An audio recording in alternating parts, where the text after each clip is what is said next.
Pourquoi parler de sexualité dans son couple? Bonjour à tous et à toutes, Bertrand Barret, content de vous retrouver une nouvelle fois pour une nouvelle vidéo. On va parler aujourd'hui du couple et des échanges par rapport à la sexualité. Et il me paraissait important de faire une vidéo sur pourquoi parler de sexualité dans le couple. Parce que je me rends compte qu'énormément de couples n'osent pas vraiment parler de sexe, en fait. Ils se mettent ensemble, s'entendent bien, construisent ensemble, aménagent ensemble. Donc à partir de là, il y a des choses qui se font, il y a des projets, plus particulièrement des projets liés à, d'une part, leur carrière professionnelle sur le plan individuel, l'achat en commun pour vivre ensemble, et puis bon, allez, un classique, hein, les enfants, voilà, on va faire des enfants, on va faire en sorte que, et tout ça mis bout à bout, ça crée un projet commun, mariage, voilà, le chien, tout va bien, quoi. Sauf que le couple, c'est bien sûr tout cela, hein, le projet commun, la création de la famille, hein, et donc on passe du couple au couple parent, et j'aime bien faire le distinguo entre les deux, mais pour que la relation de couple se fasse convenablement, il y a trois éléments qui me semblent importants. Il n'y a pas d'ordre, mais par contre, il faut que ces éléments soient une composante plutôt équilibrée pour que le couple fonctionne bien. Il y a d'une part la part sexuelle, donc le contact physique, le sexe, le fait que la sexualité relie le couple, crée le lien, cimente le couple. Il y a la partie romantique, c'est-à-dire que c'est toute la part, mesdames, ça va vous parler, hein, vous savez, au début, lorsque votre compagnon vous a rencontré, eh bien, il y avait toute cette part de séduction, d'échange, d'élan, et puis vous aussi, hein, vous aviez une forte envie, un désir puissant.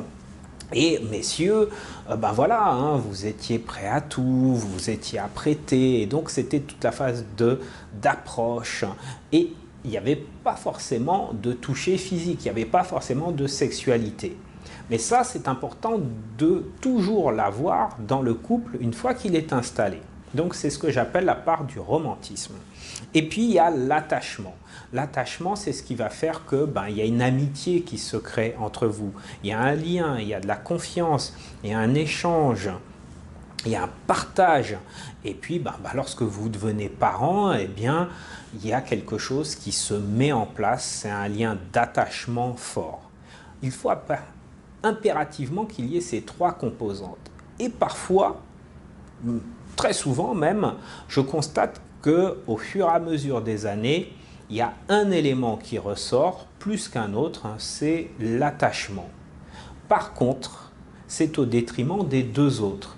La part du romantique a parfois été complètement zappée parce qu'il n'y a pas le temps, parce qu'il y a le professionnel, parce qu'il y a des obligations de famille, parce que il y a nos individualités à chacun qui fait que voilà, une des personnes a sa carrière, ses envies, ses loisirs, l'autre a ses envies, ses loisirs, etc. Ou parfois n'a pas du tout de loisirs et n'a pas du tout d'envie, il y a juste du pro, ou la famille, les enfants, je pense plus aux femmes. Et voilà, à un moment donné, tout ça mis bout à bout fait que le romantisme disparaît. Et si le romantisme disparaît, eh bien, le sexe a tendance à s'estomper. Il devient plutôt mécanique. Et donc, je vais être vache et être un peu provocateur, mais parfois, on tombe dans des situations où on est en colocation, en fait. Et pourquoi il est important de parler de sexualité? Parce que la sexualité est là pour cimenter le couple, pour remettre du piment dans le couple. Et c'est une des composantes importantes. Et pour ça, bien souvent, les femmes ont besoin de passer par le biais du romantisme pour ressentir justement ce petit élément de séduction qu'il y avait au début et qui s'estompe au fur et à mesure. Donc, Parler de sexualité, c'est parler de ses besoins, c'est parler de ses désirs, parler de ses attentes, parler de... c'est aussi faire le point sur ce qu'on est. Qu'est-ce que vous avez envie, que vous soyez un homme ou une femme? Je vous invite à réfléchir à qu'est-ce que vous attendez, vous, de la sexualité. Comment c'est la sexualité pour vous? Quel est votre rapport au sexe? Est-ce que finalement le sexe, c'est une banalité à mettre en place parce qu'il y a des besoins physiologiques et bon, ben, vite fait, écoute, bon, je pense aux femmes, hein, bien sûr, hein, bon, ben, mon chéri, allez, vite fait, un petit coup, j'attends qu'il se soit terminé et puis on passe à autre chose et je fais mon devoir.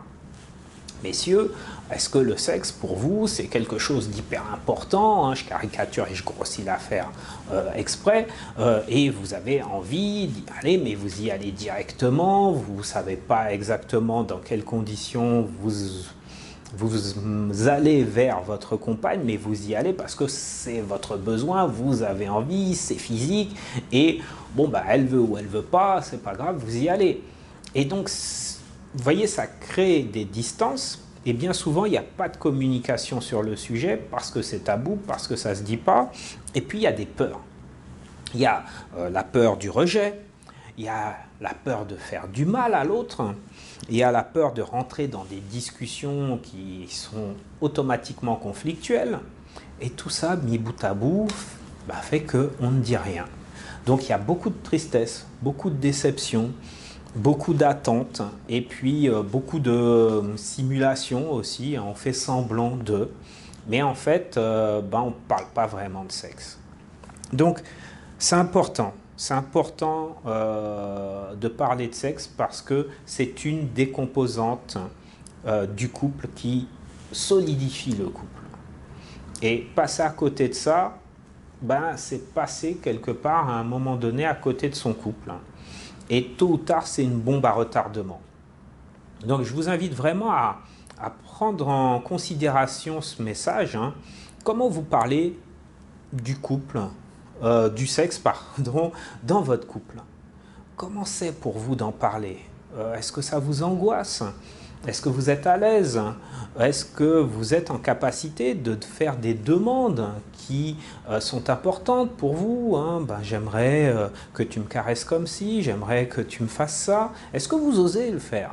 Et si ce n'est pas le cas, si vous n'arrivez pas à exprimer, est-ce qu'au moins par le biais du toucher, vous osez exprimer le fait, je pense plutôt à vous mesdames, ben non, pas ici, pas comme ça. Pas tout de suite, mais demain. Voyez, pensez-y, parce que une fois que les enfants sont partis, sont grands, et que finalement ben, la carrière elle est faite et que vous avez fait le tour, ben, il reste votre couple. Et si vous vous regardez comme des colocs en vous disant ben ça va, t'as passé une bonne journée, oui ça va, j'ai passé une bonne soirée, et qu'est-ce qu'on mange ce soir et qu'est-ce qu'on regarde à la télé? Il y a des moments, ça cogite, vous voyez. Et beaucoup de gens arrivent dans des situations où ils attendent le dernier moment pour pouvoir se dire « mince, j'en peux plus ». Mais parfois, il est un peu tard.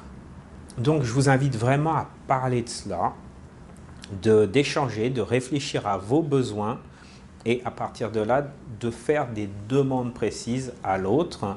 Mais ça signifie que vous avez fait un travail préalable sur vos propres besoins et ce qui est important en fait pour vous. Voilà, j'espère que cette vidéo des jeudis vous aura permis de réfléchir, hein, vous permet de réfléchir. Bien sûr, je suis à votre disposition si vous avez besoin d'un accompagnement. Sachez que c'est important vraiment, si vous voulez faire perdurer votre couple sur du long terme, de penser à cela. Je vous dis à très bientôt pour une prochaine vidéo. On va parler justement du comment parler de sexualité dans le couple. Je vous dis à la prochaine. N'oubliez pas, il y a le formulaire. Vous likez, vous partagez cette vidéo et vous complétez le formulaire si vous avez besoin d'un accompagnement très précis. Ah, ciao!